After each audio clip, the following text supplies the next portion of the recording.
Hey Garth, how's it going? Awesome, buddy. How are you? Great to see you as always. Oh, it's good to see you too, man. I cannot wait for this podcast. We got a doozy for our Yeah, listeners. yeah. So I'm not going to stretch out this cold open too long, but over the weekend I actually did get to go to an animated film with my kids. It was called Goat. Not bad. Okay. Not my favorite movie ever, but when you think about animated films, Garth, you've probably seen a couple in your day. Yeah. Which are your favorites? Do you have like a one, two, three favorite? Oh, I don't know where you come up with these questions, man. Animated films. I don't know. It's like, is these like cartoon animations? Yeah, yeah, Yeah. Um, why am I drawing a blank? I mean, Toy Story, like yeah, classic, Woody yep, and Buzz, like yep. that's pretty great. Going back to uh purely sentimentally, there's a show called Horseland, and when my son Spencer was really young, like he was obsessed with horses, so we watched a lot of Horseland. But yeah, that's I'm kind of blanking. Okay, so the reason for the question, Garth, is twofold. One, I think great animated films have great plot lines, great stories, and we live with Yeah, stories. Our yeah. guest talks a little bit about the important impact of stories. And my All right, favorite animated film to here see we with my go. kids is Inside Out. I Oh don't know. Do you yeah. remember Inside Out? Oh yeah. Yeah, there's a character named Joy in Inside Hmm. Out, and That's- Garth, that's my favorite character. And today we're talking about Joy, aren't we? Why don't you preview the Let's episode for our listeners? bring that full circle. Yeah, folks, we really thrilled to have Rich Sheridan, author of Joy Inc. and Chief Joy Officer. He occupies the role of chief storyteller at Menlo Industries in Ann Arbor, Michigan. This book was published in 2018. My wife gifted this to me a couple years back when I was getting the role of head of school at Kingsway College School, and I was shocked when I discovered it was published in 2018. It's very relevant. It's still very applicable, and we talk about Rich, sorry, about how joy is we need it more than ever. Yeah, yeah, unreal. I hope people enjoy this show. Right? Let's get them Well into it. done. Well done, Jason. Thank Enjoy, you, sir. Okay. listeners. Lassoing leadership, sharp and true. Beard's Book Club got wisdom for you. Turn the pages, let the stories flow. Unpacking lessons as we grow. Hey, folks, welcome back to our podcast, Lassoing Leadership. My name is Garth Nichols. I am joined, as always, by my co-host, Jason Rogers, and we are in season 3 of our podcast, Jason. It's so exciting. Garth, every time I think this season can't get better, it gets better. And I today, know.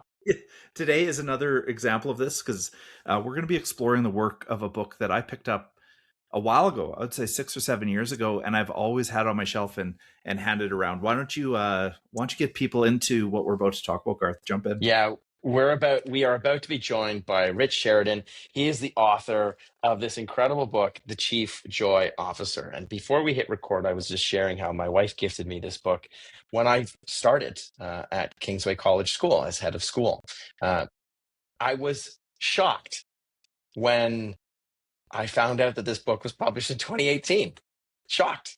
It's so like it's still relevant. So as I do, Jason, I did a book review of it. I published it, and then I threw it on Amazon, put it on LinkedIn, and this incredible leader, Rich, reached back out to me, and he's like, "Thank you so much for your lovely review." I was like, "Oh my God." And so naturally, I asked him to come on the podcast, and here he is. Rich, welcome to Lassoing Welcome Leadership. to the show, Thank you so Rich. much for joining us. Thanks, Garth. Thanks, Jason. I love that story, by the way. That's great. So take a second, introduce yourself to our listeners. Yeah, I'm Rich Sheridan. I'm the CEO, co-founder, and chief storyteller. That's a title my team gave me of Menlo Innovations in Ann Arbor, Michigan. We're a custom software design and development firm that has intentionally focused its culture on a crazy word in the business context, the word joy. And it has a very purposeful meaning that I'm sure we'll get into. And we've been in business now just a few months shy of 25 years. Holy good. So a little bit of staying power there. Yeah. Awesome. And in your book, you talk about how the company grows and your role changes over time as well. And the understanding of what it means to work with joy. So our first question here is, like, as I mentioned, published in 2018, and yet I found it incredibly relevant. Our listeners will too. Can you tell us what is resilient? What is durable from 2018 to now about leadership, and particularly leading with joy? Yeah, I think it would be easy to say to all of your listeners, we need joy now more than ever. We've been through a lot as a humanity since 2018. Some things that none of us could have predicted that affected us in ways that we could have never anticipated. And yet, I think what you find is the appeal of the book 7 years later, 8 years later now, is that a lot of the principles that I talk about in here are timeless ones. Principles of optimism and authenticity. These are things that are meaningful in all human contexts, and not just business context as well.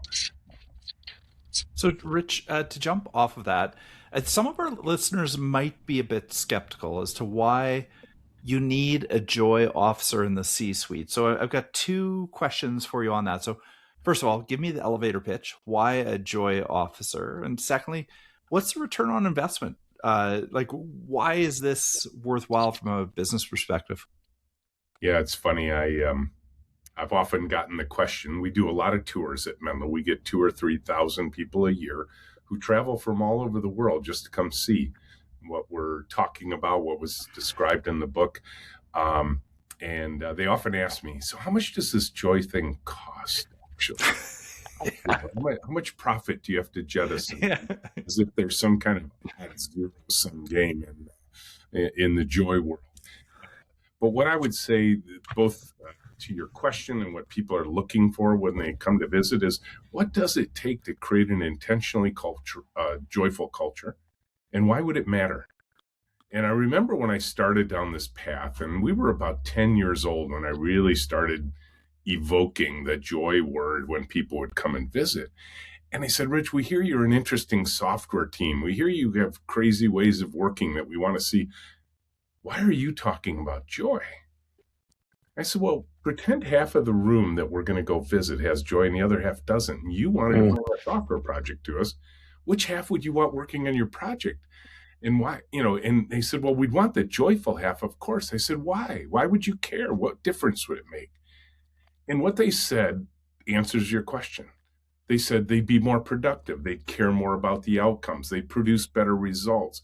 They'd be easier to work with. And so I looked at them. I said, okay, so you're with me. There is, in fact, tangible business value to joy. I said, now I'm going to show you how we do what we do. And I tell you, anything we walk to, anything we see, any combination of people, I can draw a short, straight line back to joy. And I will tell you, that day when I started evoking that kind of description, people got it. They got it right away. They understood it. And they understand what role they have to play in order to get it. Yeah. And I think too, and this is where we can get into what you mean by joy itself. But in your book, you make a case for joy in leadership, and you link it directly to values, meaning, and purpose. And I think one of the most powerful pieces is, as you said earlier, when you see that alignment of power, of purpose and meaning, you are more productive. You're putting more of yourself into the work because you are seeing not just the work, you're seeing the greater impact of it. Tell us a little bit more about what you define joy as. Yeah, for us, joy ties to purpose. And purpose, I think every organization should be able to ask and answer two simple questions. Who do we serve? And what would delight look like for them? And when we serve others, when we serve them and it produces delight in those we serve, I just fundamentally believe, and I'm wired this way, we get joy from that. Joy is in the service to others. And, there's a story I tell in Chief Joy Officer about my mother and dad went out to a movie and dinner one night, and they had left this sort of IKEA-like box in the garage, and I was 10 years Oh, old. yeah. I was on my own, and I built this whole shelving unit. I was so proud of myself. And then I realized, oh, crap, I built it in the garage, and Mom wants it in the living room. So 10-year-old me was undaunted. I inched it out of the front of the garage, down the sidewalk, through the kitchen, into the living room, set up my dad's books, my mom's knickknacks, wired up the stereo. And when they came in, I had my mom's favorite album playing, and she cried. And to me, that is the very definition of joy. Yeah. When you produce that kind of emotion in others because of the work you did with your heart, your hands, and your minds. And I think this is just what we want in our work lives. So it's fascinating, but I want to get even deeper with you, Rich, because you talk about hiring in your book. Yeah. And that you hire in a different way. Can you tell us a little bit more about like what you're looking for when you're hiring into your company that does prioritize joy? Yes. So one thing your audience has to know about Menlo, you guys have the advantage, you've read the book. Everybody in Menlo works in pairs, a team of 2, all day long, sharing a keyboard and a mouse. We're talking 2 programmers, 2 of our high-tech anthropologists, 2 of our QA people, paired together all day long, sharing a task together. This isn't come help me with my work. This is our work done together. We switch those pairs every 5 business days at least. Now, just let that settle for a minute. All the educators who come and see this part of Menlo are like, please tell the world this is what school should look like, right? Yeah. So that construct is part of Menlo. That's part of our culture. It happens every single day, every minute of every day. You can imagine the standard hiring process that, say, I used to use in my old life, where I'd bring, one or the other of you into my office. We'd spend 2 hours lying to each other for a couple of hours about your background and my great company and position I have. And then I'd throw you out into this kind of space. There's no way. So what we do is we bring in our interview process. We call it an extreme interview, and that's not to scare people. There's a whole basis why we use the word extreme, but we bring people in 30 or 40 at a time. And we have them pair together during the interview with another candidate. And we give them the weirdest instructions you will ever hear in a job interview. Garth, if you and Jason are paired together and you wouldn't know each other because you're perfect strangers kind of off the street, we would tell you, Garth, your job is to help Jason get a second interview. Help your pair partner succeed. We're going to give you one task to work on together. Going to give you one piece of paper, one pencil. And we're going to simply watch you work together for 20 minutes. And then 20 minutes in, we're going to switch the pairs. So now you're no longer paired together. Now you're going to pair with others. And the whole time that you are paired and working together, again, just diving into the work. These aren't crazy, stupid questions like how many golf balls would it take to fill up a Michigan stadium or something. These are simple, practical exercises. You'll get into the work. 20 minutes later, switch the pairs, do that 3 times, send you all home. Don't ask any questions of the candidates during the interview. And what is our team watching for? Well, it's pretty personal at this point. Would I want to pair with Garth for a week? I would, based on what I'm seeing in these pairings, do I see somebody who's willing to help somebody else succeed? A perfect stranger who, by the way, is competing for the same position that he's here for.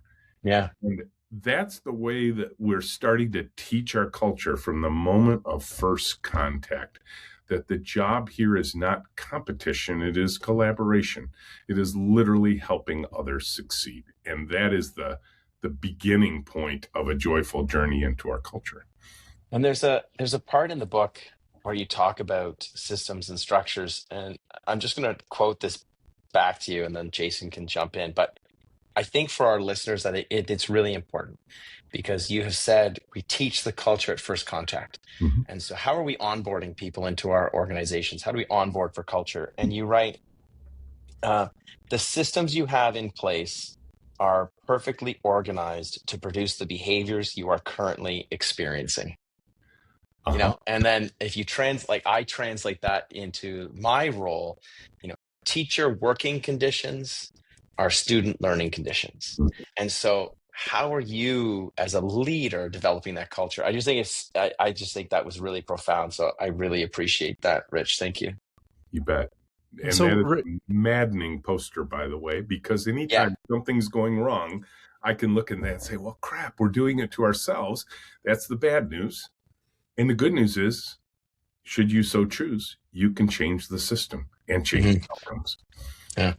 And so, Rich, I've got the question that will come up often on this podcast, and it's a question around optimism equals being Pollyanna. Like, are you potentially not taking the world seriously enough by focusing on joy? I mean, that certainly is kind of the first question we get about lassoing leadership and leading in a kinder, more compassionate way. So I'd love for you to take that head on, and then I've got a follow-up question after that. But Sure. Let's start with optimism. Does it equal Pollyanna? There's no question that each of us can choose our own attitude coming into our workplaces every single day. I get to choose it. You get to choose it. And that is an actual choice.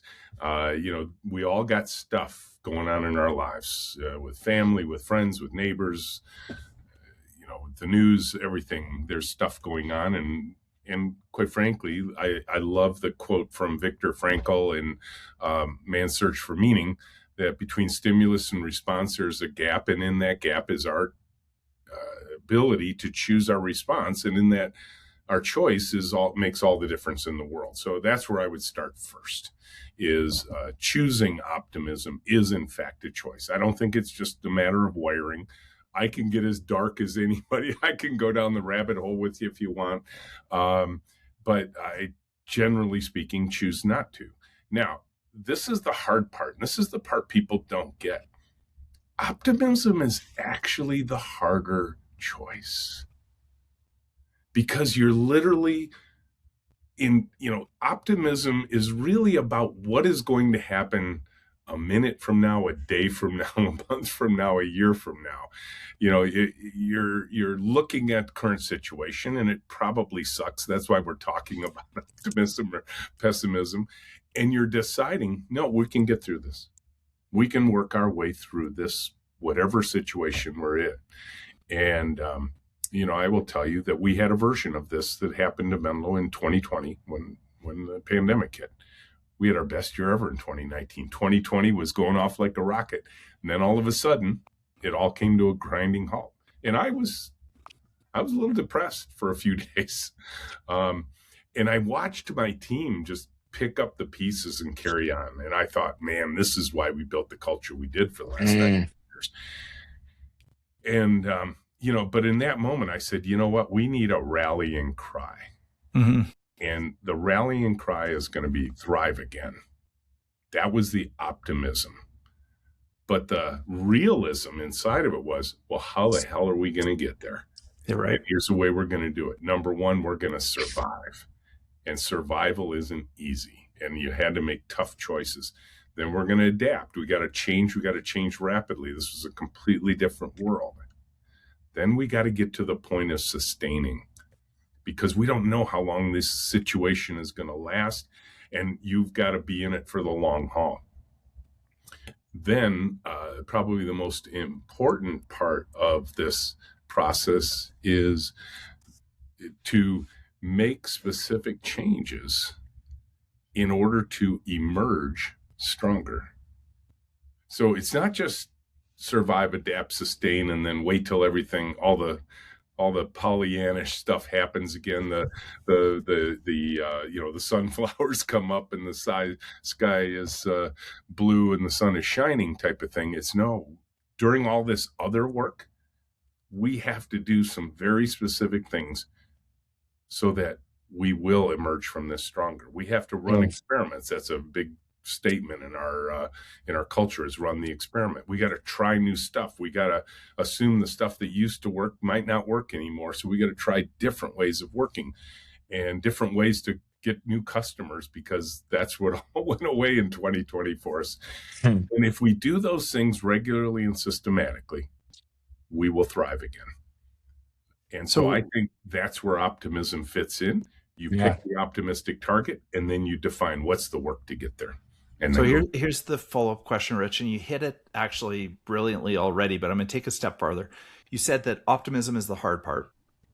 I want to know what else is hard about leading in this way, because there has to be, this can't be easy as a leader to lead in this way. So when you think about leading from this stance and this perspective, what are the hardest parts from a leader who's done it for decades?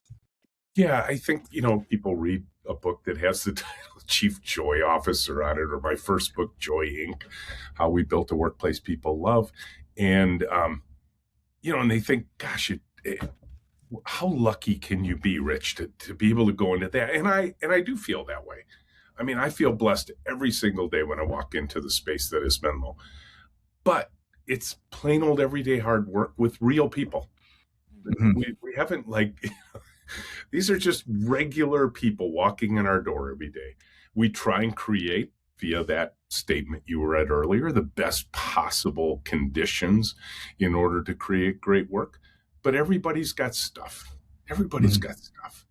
One of the key elements of building an intentionally joyful culture that I talk about in the book is caring for each other, learning to care.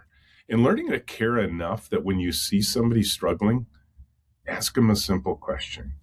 Are you okay? Because they might not be. And it may have nothing to do with you, and it may have nothing to do with work. We all got stuff going on in our lives outside of work that we have to carry in, and we have to carry it. There's, we all got backpacks full of stuff that we're carrying. So I think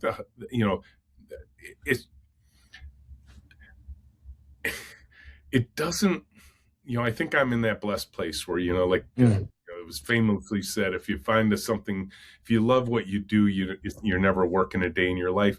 I've worked really hard. There's no question. I've put in a lot of hours. I care deeply about what we've created and the outcomes and so on. And it is hard work, but I guess probably the thing that carries me through all of that is this fundamental underlying belief. Now, based on 25 years of experience, 25 years ago, probably based just on pure optimism or reckless hope that there's got to be a better way to do things. But now I've got 25 years of experience. And that belief has been reinforced. It has been rewarded that you can keep moving through. But, look, we started this in 2001. Since then, 9/11, 2 wars, 2008 financial crisis, all the turmoil of the pandemic and everything that followed from it, tariffs now. I mean, it's just, I don't know that I would have signed up for everything had I known all those events were coming. And you just get up in the morning and say, well, we're going to work through it again. But also, I would add, Rich, too, there's a part in your book which it's called Grounded in Reality. And you write, this is one of the hardest leadership truths. You need to be exactly the leader the team needs you to be when they need you, really need you, and you won't be, not all the time. And so this is something that Jason and I were talking about before you came on. How do you, Rich, maintain your sense of joy in this work when you know that you are in your own words, when you're not when you're not that leader that they need to be, apologize. Part of the balancing act is allowing your own humanity to show. You want to be a superhero, and sometimes you will be, but there is super crippling kryptonite everywhere. So how do you maintain your joy? I'm gonna go reread this book. It's really good. Yeah, that's a good chapter for me to reread right now. But I would say that the delightful part of this, and part of this is some choices I made early on in founding the company. So I don't have a corner office to sit in. I'm out in the room with everybody else, and actually I sit where the team chooses to put me. Okay, so I don't actually choose. They're like, oh, you're going to be over here. And quite frankly, most of the time they put me in the receptionist position because they're like, Rich, most of the people are coming to see you anyway, so why don't you greet them when they come in the front door? But the reason I bring this up in the context of your question is I get to simmer in the stew that is Menlo every single day. And when there is laughter, when there is human energy, guess what? I get that too. And I need that. That, I always tell people, I said, I created something very selfish here. I created the place I wanted to go into every single day. The fact that another, few dozens of other people want to join me on it as well, made the whole thing possible. But there was an element of this that was purely a selfish journey. I wanted to create a workplace that I wanted to be a part of every single day. Yeah. Joy is the most selfish thing. Is that what you're saying, Rich? No, I'm just. It probably, but on the other hand, if it's just self-serving, then I think that's where you lose. For sure. One of the parts of your book, and then Jason's going to ask our closing question here. One of the parts of the book that I found really interesting was that you really emphasize storytelling, and you are the chief storyteller now. Draw the connection between joy, storytelling, and that your ability to sustain culture and that culture of innovation. Yeah, we do have a storytelling culture at Menlo for sure. Yes, I'm chief storyteller, but not the only one by any means.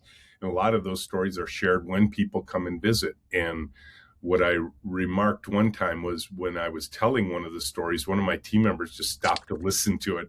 I knew he'd heard it 20 times. And he just stopped his work and he listened to the story again. And he told me later, he says, Rich, every time you tell that story, I just want to hear it again. He says, it's like you're telling it for the first time and it's still meaningful.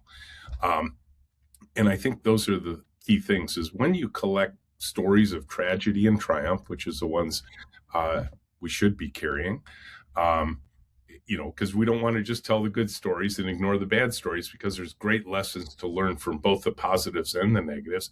And then tell these optimistic, visionary stories of the future. Where are we going from here? How are we going to get there?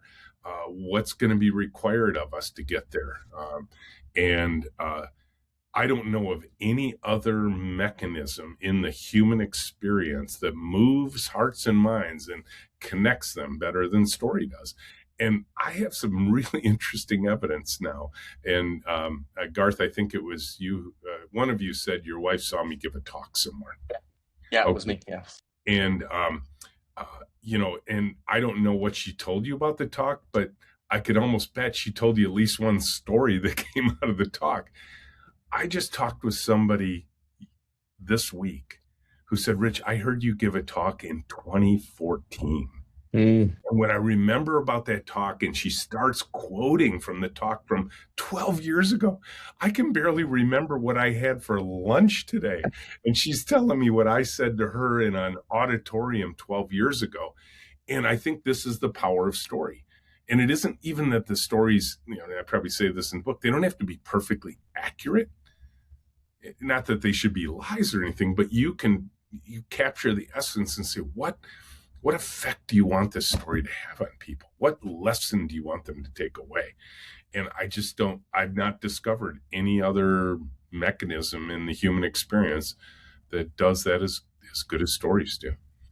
Rich, I am so enthralled by this conversation. We could go on. This is so joyful from a leadership perspective. But let's pivot as we kind of land the plane, even though we're a little bit late for arrival, Garth, but I'm super happy this has gone long. Rich, the namesake is Ted Lasso for this podcast. And Ted is really a great story of a coach. But we always ask our guests, from what you've seen of Ted in the series, obviously fictional and all the rest, is Ted Lasso a good leader? Where do you stand on that? Yeah, I love it. I've watched Ted Lasso, and the best episodes are the ones I've literally cried at. Mm-hmm. Mm-hmm. For example, that Christmas episode they did, years. And there are parts of my books that have brought tears. People have called me and told me, and I said, let me tell you, I know which part you were reading because I cried writing it. And if you can transfer emotion through the written word, that is it's a gift, and it's a gift you give to others. And I think Ted Lasso does that remarkably well. And I think most of us, that we get done and we're like, man, I wish I could have been that type of person in that type of situation. Just a great model for leadership. Well, that's a powerful piece, right? To look back and learn from places where you're like, I wish I could have been that type of a leader in that type of a situation. I think that's what drew us to the show, Jason, to Yeah, I start think us so off with. too. But Rich, we're gonna wrap up. Where like you've got Joy Inc., you've got Chief Joy Officer. Where else can people find your work? Yeah, obviously our website. Come to the website. We do these tours, these crazy tours. You can come visit. I realize that's impractical for most of the people on the planet. So the good news is during the pandemic, we learned how to do virtual tours. Okay. And so people can come just at the click of a button, spend 90 minutes with us, and it's free. And Amazing. and then I'm very active on LinkedIn, Garth, as you well Yeah. know. And Yeah. so they feel free. If they mention this podcast, I'm more than likely to say, yes, if you listen to this kind of podcast, I want you in my network. So Wow. There you go. There's your cheat code, listeners, Yeah, to get yeah. in touch with Rich. Thank you so much for your time, Rich. I know you got a lot going on at home there, being a great dad that you are. So really appreciate it. And if you would do us the honor, could you take us home with our tagline? keep lassoing on. Thanks, Rich. Perfect. We'll take it. Thanks, Rich. Yeah. It's amazing. Have a great day. Thanks, everybody. Thanks, everyone.